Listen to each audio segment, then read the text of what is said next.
This is SSN. Story Studio Network. I'm Tom Hoppe, and I'm your host of the Most Painful Podcast.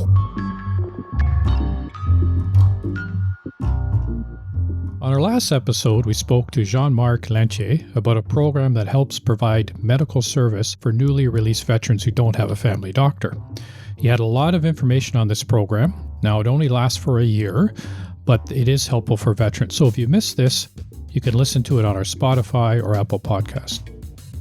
On this podcast series, we've talked to many experts on how to manage chronic pain, which also includes mind and body connection. How does brain health help with the management of chronic pain? Today, I'm joined by Dr. Brenda Lau, Medical Director and Pain Specialist for ChangePain in Vancouver, BC. Brenda, welcome to the show. Thank you, Tom. It's great to be here. So, Brenda, maybe you can just start us off. What is brain health? Well, the brain itself is one of the most dynamic organs of the body. Just by definition, if we go back, it's really the soft tissue that's between your skull. But it's about 100 billion neurons matched with about 100 billion microglia, these immune-type cells. So the health of all of those cells always results in the health of the body. So brain health is literally the health of those cells, its functions, and how it affects the body. So when we talk about, a biopsychosocial model of chronic pain or mind and body with chronic pain, maybe you can just kind of touch on or get into depth on how that really is all connected. I mean, we talk about, yes, the brain's connected to, or chronic pain and the brain are connected, but how does that actually work? And how does brain health play a role in all that? You know, I really kind of boil it down to these kind of simple principles. You are made of numerous different types of tissues, and the nerve tissue is one of them, and it's the cells that come from the brain down through the spinal cord into every aspect of your body to sense your environment. And so when it comes to pain, we have really dedicated sensors in every part of our tissues in order to send signals back into the brain where it actually processes those signals. And so in terms of kind of thinking about that mind-body connection, there's that physical mind-body connection, literally signals getting sent to the brain. But then there's the other piece of it, which is the processing of it. It's the context of what those signals mean, how much those signals now form danger, and what do we do with those signals? And so, for example, like when we cut our arm or we have a sliver under our finger, right away, the brain knows we've got to do something about that. Let's say go heal that cut, take that sliver out. And that's a really, important acute injury system, and inflammation starts to heal that. But then when it comes to chronic pain, again, that mind-body connection, there's this cascade of those same signals that may still be set off when it shouldn't be. And so part of that biopsychosocial, bio meaning the body response, to the psychological, meaning also the body's, mind's response and the context of that pain, and then even the social piece, because if you're alone, for example, everything gets potentially worse. So that's why there's the signals. It's how your brain processes those signals, and then how you make of that context that then really forms your overall response to pain. So, I've heard, we had Dr. Andrew Furlan on talking about the alarm system. So that's what you're talking about, that signal. So with chronic pain, from my understanding is that alarm system just keeps sounding. It's not shutting off. It's just going. So there's a psychological component that you're talking about. So now we're talking about brain health. How does that, I understand the psychological one where, yes, when you're alone, and we see that with veterans who don't have purpose and they're alone, then their chronic pain gets worse because they're sitting on the couch, you're not doing what they're supposed to be doing, whatever. If that alarm signal is on all the time, I guess that's my first question. How do you shut it off? And two, how does brain health help with shutting that alarm system off, if that makes sense? No, it does. So let me pull back now to brain health. So every tissue in our body requires the basic things: oxygen, you've got hydration, you need certain nutrients, you've got to have movement, you've got to actually have nerve flow. So these are like really key components, and all of those are just the physical tissues. But what makes the brain even more unique is that it has a lot of interactivity with the social connection in addition to the intellectual component too. So if we break down like the components of brain health, let's go into oxygen. So just breathing on your own will bring oxygen into the body. But breathing a certain way, in the way of spectrum of mindfulness work, breath work, yoga, that all those kinds of techniques that deepen breath actually now not only bring in oxygen, but actually helps to move the fluid around the brain that cushions the brain, and it increases the health of the brain that way too. Let's take another component like hydration. You know you can't be dehydrated. The body doesn't like that. The brain for sure doesn't like that. So many of the chemical processes, if you think of every word, every thought you have, every action is a chemical reaction. And so every chemical reaction requires a lot of that fluid in order for those things to happen. And in the brain is the same way. And the science shows when you're concentrating on any activity, even having increased hydration every 20 minutes increases your brain's functionality. Let's take another final component, food, nutrients. Every tissue, once again, you need the spectrum of proteins, fats, carbohydrates to work. But the brain, it takes up 20 to 25% of your daily energy needs. Like this small part of your body takes up a quarter of your energy. So you can imagine what it's needing to really fuel all those chemical reactions. And the brain in particular is a really, really greedy one for glucose. It really uses glucose metabolism. So the whole body is geared towards whenever you're eating, you're not eating, fasting, for example, it's all geared to getting the right amount of those nutrients, blood flow to the brain, because that's what it wants to actually help first. So if all of what you're doing in your lifestyle, including exercise and all the components I mentioned earlier, are kind of in right balance, that's perfect conditions for the brain. And when the brain is working well, the body tissues are working well. It's really a two-way flow.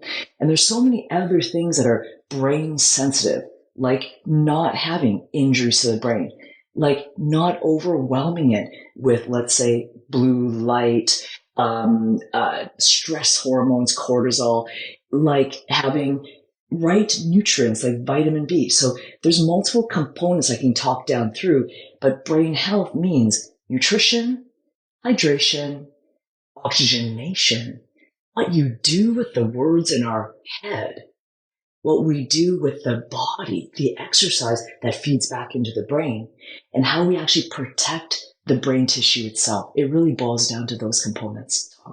So let's do you talk about nutrition and exercise. You're saying 25 to 30% of the fuel or of the energy is absorbed by the brain from whatever your intake is, your food intake, and that's the brain itself is absorbing that.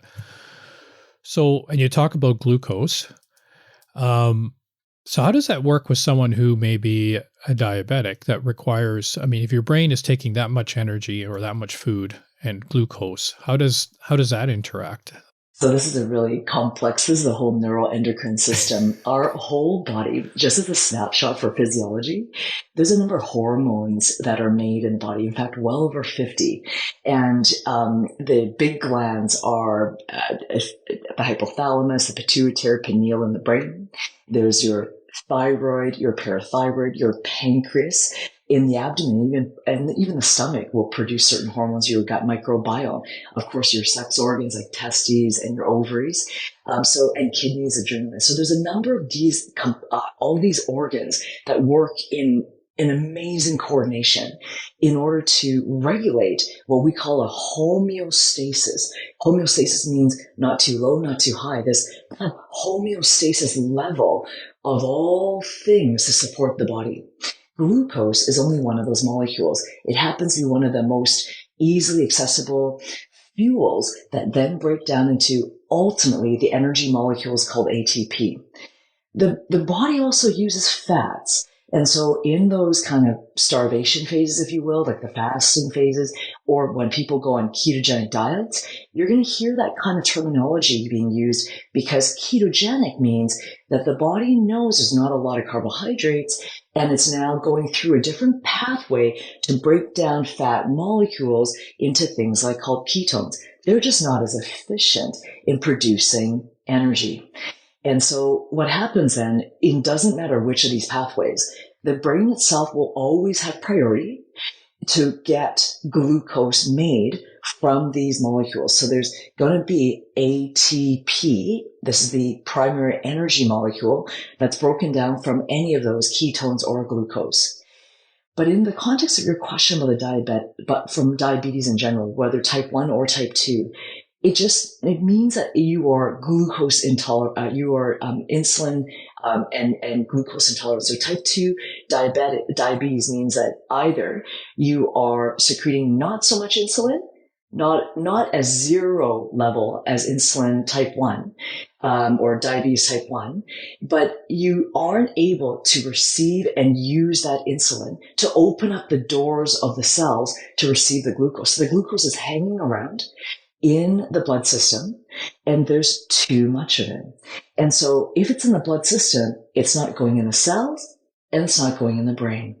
And so that's the reason why having good blood glucose control is important, not only to get the fuel into the cells, but actually to get the glucose out of the blood system.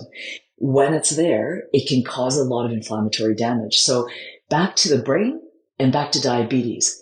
The main goal there is ensuring that when you're able to activate the cells to open up its receptors and its doors, the gateways, allowing the sugar to come in, you now not only have less of the damaging sugar inside your bloodstream that can cause inflammation and atherosclerosis and lead to heart disease, stroke, hypertension, but you now also have the fuel that allows the brain and the rest of the body to be used. So 2 different separate pathways is really what I'd like to say.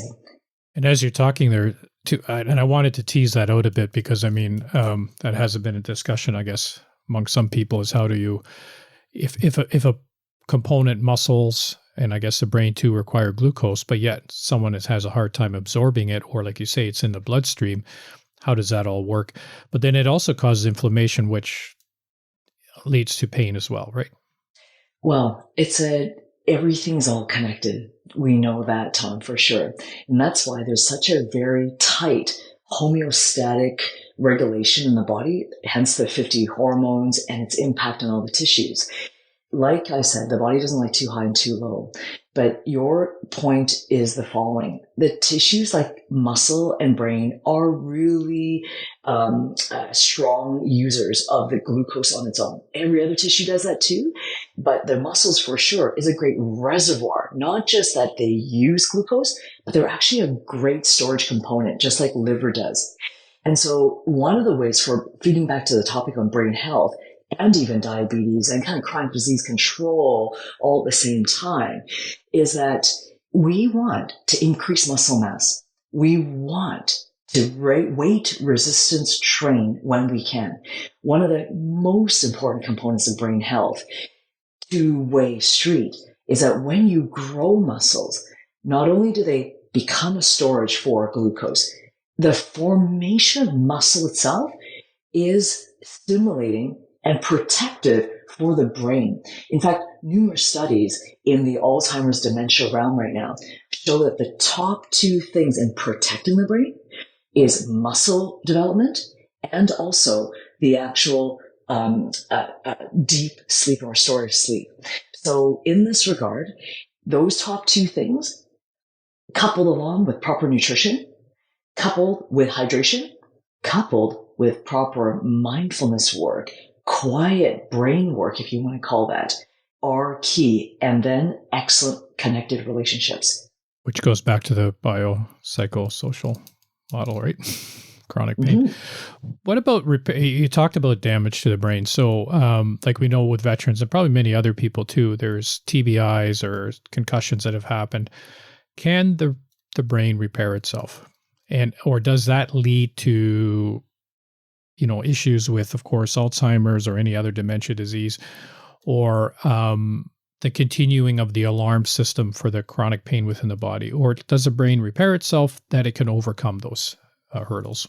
This is such a great question, and I'm leaving that science to the neuroscientists who are working with that. Except I'm going to pull in what I do understand about direct brain injury, whereas it could include traumatic brain injury, stroke. It includes indirect, for example, like a brain bleed. So any of these, wherever the tissue is damaged, there's no doubt inflammation ensues. It's how we control the inflammation. It's how we now take a look at preventing further factors that erode brain cell health. So let's take it in two parts. The first is we can't avoid injury. Things happen. We totally get that. The brain itself, I mentioned, is between 80 to 100 billion cells. The neurons, that is.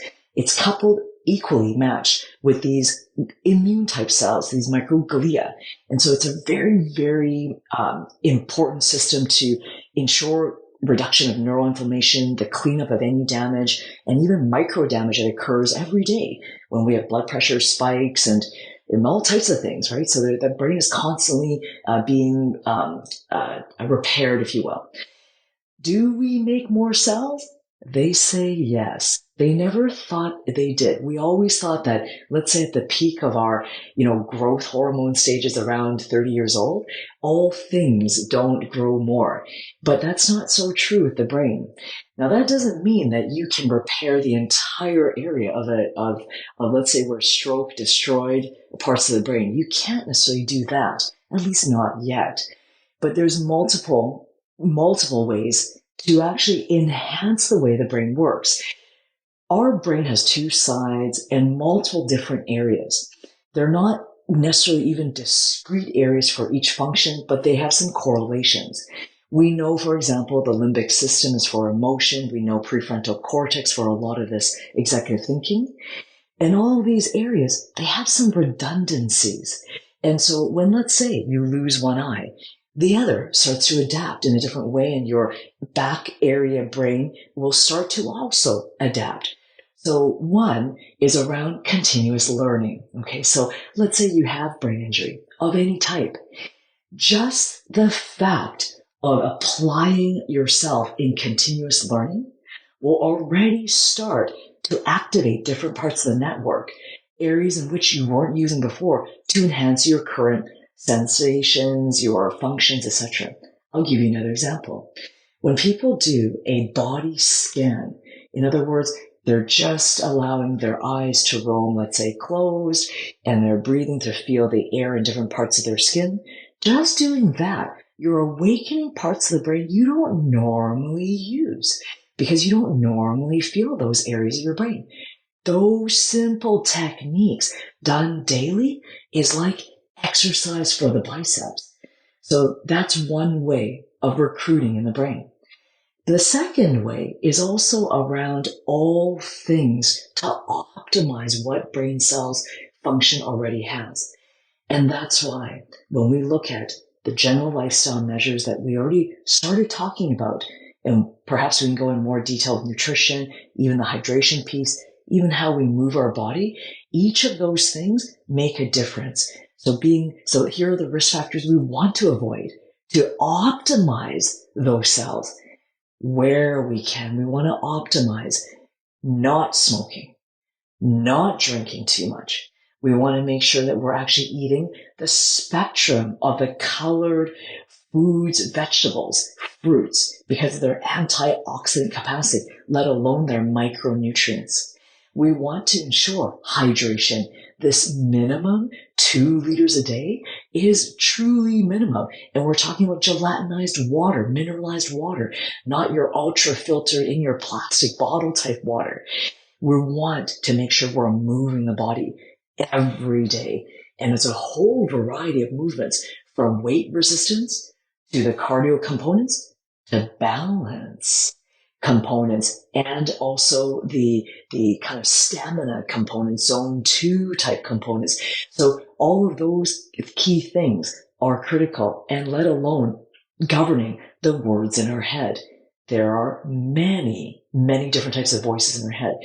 Those are just some really good basic core things we can do to optimize already existing brain cells. So when you're talking about nutrition, I mean, you've talked about, of course, we hear this all the time, fruits and vegetables, and we hear about good carbs versus processed food. But is there anything that stands out that's probably more related to better brain health when we talk about nutrition?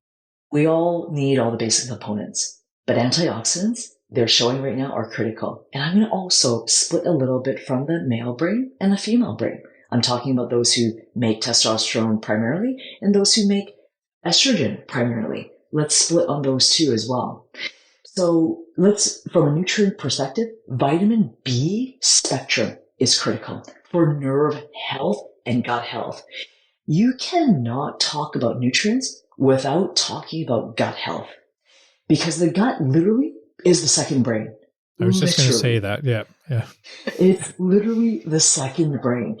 I don't know if you know, but a lot of our neurotransmitters, so these are these small molecules that are like messaging systems, like email messages between brain cells. A lot of these neurotransmitters are actually made in the gut and sent up to the brain for use, like serotonin. Serotonin is our feel-good hormone, for example. So another linkage right there, that as we now feed the microbiome properly, we restore the health of our gut. We ensure that we've got a strong gut mucosal lining, that we've got a very high proponent of healthy bacteria versus the not so healthy and the other yeasts and others in there, that there's no dysbiosis is another term that you might hear. If we have that, we already invariably are reducing inflammation. We're making great neurotransmitters. We are also ensuring the proper absorption of the nutrients, because even if you ate everything well, but you couldn't absorb it, it doesn't matter. And then finally, it's a protective barrier for all things we don't want to come into the body and have to fight more from the immune system perspective. So nutrients, coming back to it, vitamin B spectrum from vitamin B3 all the way to 12, critical for both brain and the gut. A second nutrient that maybe people don't think about, but is actually a supplement. So I'm not really keen on supplement, but sometimes you actually have to boost up the system at times, especially components like vitamin D3 when we're living in rainy Vancouver right now.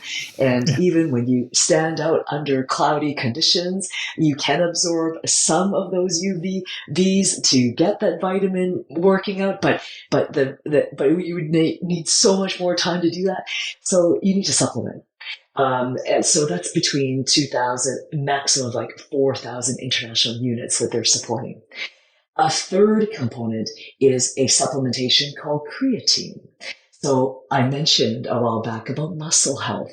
We know that that is the most widely studied supplement that is great for about a 10 to 15% better muscle building when you're actually weight resistance training, but it has amazing direct effects also on the brain too.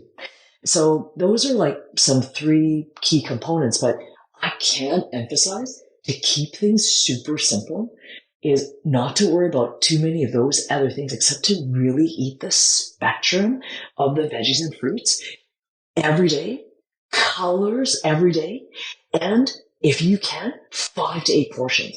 And if you do that and you switch the order in which you eat, example, eat those first before your oatmeal. Eat that before your birthday cake. Eat that before you have a steak. Eat it first. That sequence has been shown to make such a difference on glucose spikes in the body. And we talked about that earlier, about not just diabetes, but just generally those who don't have diabetes. There's a road up to the diabetes. It takes sometimes 10, 20 years to get there before you get to be glucose intolerant. And how that happens is because we're seeing too many of these spikes in the body. And so if we're able to slow down those spikes, you are not only protecting all of the body, but you're protecting the brain. And so when we switch the sequence of foods where fiber in first, you now feed your bacteria. The bacteria now does its function, especially by making this mucosal, that slimy layer wall in all of your intestine, especially the large bowel. And when it does that, it slows down the absorption of the nutrients so that it always fits in this level of the glucose, so it's not always spiking. So just literally changing the sequence makes a difference. And that's my final point. Fiber on its own, we eat too little. And there's a whole bunch of sources for fiber, like oats is one way, but oats has carbohydrates. Veggies is another way. It has fewer the carbs, the way I'm thinking about in terms of the glucose components, and they will need about 30 grams of fiber a day per adult for those bacteria to work optimally. So there's a lot to unpack there, but yes, you can do so much with those kinds of key critical nutrients. Yeah, and I mean, that all goes back to brain health. With good brain health, that helps with our chronic pain and everything else in our life. So yeah, I mean, I could unpack more because the creatine one, I mean, there's so much talk about creatine, and then, you know, some doctors say, well, it's bad for your kidneys. And then the research says, no, it's not. And then, so yeah, there's lots out there. But yeah, eating, I guess, fiber before, like you say, having the birthday cake is probably a good start. And getting exercise and weight training and learning how to do that properly is important. That's right. That's right, Tom. That's perfect. Well, we could talk a lot more about this one, and maybe we should do another episode on it. So I appreciate you being on the show, Brenda. Well, thank you for having me. It is a really big topic, and that's why I really encourage people, please don't feel overwhelmed. Some of your basic things that you're switching orders of your food, paying more attention to, even really chewing it through so it's not coming down in chunks and having your body work too hard to make it digestible. All these things, they're just the simple back to the basics of feeding the body properly. And I really want to make that final component, or that comment. Feeding the body isn't just food. It's what we feed our mind. And that's really, really, really important to realize. And it's potentially a whole episode just on that alone, about what the words we say to ourselves, what knowledge we bring to our mind, what we're willing to let in that influences the way we drive our actions, the motivations, our moods, how we process all that, and how it feeds back into the health of our immune system and the body. It is, like we started off, it does control a lot in our body. So it is an important organ that we need to look after. 100%. Appreciate that. Appreciate the insight today.